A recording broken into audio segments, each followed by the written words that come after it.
क्या महाकुंभ में पानी नहाने लायक है? अब इस मसले पर केंद्र और उत्तर प्रदेश के बीच टकराव की स्थिति बन गई है। महाकुंभ के पानी को लेकर केंद्रीय और यूपी प्रदूषण नियंत्रण बोर्ड की रिपोर्ट एक दूसरे से विपरीत आई है। मामले पर राष्ट्रीय हरित प्राधिकरण बुधवार को सुनवाई शुरू की, जिसमें यूपी पीएसीबी ने सीपीसीबी रिपोर्ट का विश्लेषण करने के लिए समय मांगा है। एनजीटी में सुनवाई के दौरान उत्तर प्रदेश प्रदूषण नियंत्रण बोर्ड ने केंद्रीय प्रदूषण नियंत्रण बोर्ड यानी कि सीपीसीबी की रिपोर्ट पर अध्ययन के लिए ज्यादा समय की मांग की है।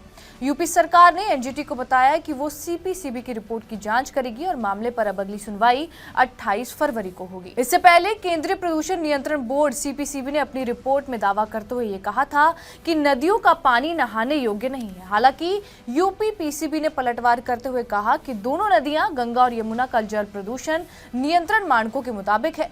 एनजीटी ने यूपी पीसीबी को केंद्रीय बोर्ड की रिपोर्ट पर गौर कर नई रिपोर्ट पेश करने का निर्देश दिया है। प्रयागराज में मौजूद संगम में प्रदूषित पानी का मामला लगातार सुर्खियों में बना हुआ है। यूपी पीसीबी ने सीपीसीबी की रिपोर्ट के उलट अपनी रिपोर्ट में कहा कि संगम का पानी नहाने के लिए पूरी तरह उपयुक्त है। उसने आगे कहा कि नालों के माध्यम से कोई भी प्रदूषित सीवेज सीधे गंगा नदी या फिर यमुना नदी में नहीं छोड़ा जा रहा है। इसके अलावा ये भी जान लीजिए कि यूपी पीसीबी ने इसका जवाब क्या दिया है।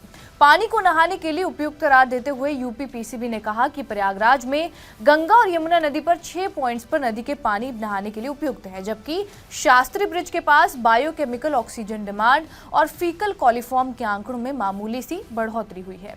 यूपी पीसीबी ने कहा कि गंगा यमुना में किसी सीवेज का पानी या अपशिष्ट नहीं जा रहा है। इस संबंध में एनजीटी के निर्देश पर 15 फरवरी को ही सर्वेक्षण किया गया था। एनजीटी को सीपीसीबी ने क्या बताया है वो भी जान लीजिए।